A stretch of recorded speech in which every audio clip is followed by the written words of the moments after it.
Equation of कंटिन्युटीवरती JEE 2025चा हा खूप सोपा क्वेश्चन आहे. काय क्वेश्चन आहे आपण बघूया. A tube of length L is shown in the figure. The radius of cross section at point 1 is 2 centimeter and at point 2 is 1 centimeter. If the velocity of the water entering at point 1 is 2 meter per second, then velocity leaving at point 2 will be.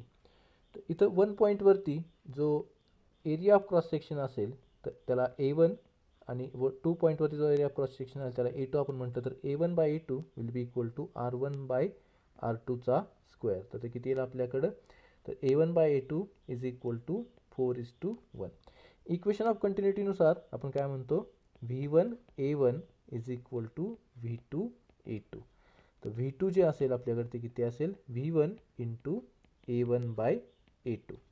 तर V1 किती आहे आपल्याकडं 2 metre पर second आणि A1 by A2 आपल्याकडे किती आहे 4. तर आपला आन्सर जे आहे ते किती येईल 8 मीटर पर सेकंड. तर करेक्ट ऑप्शन इज ऑप्शन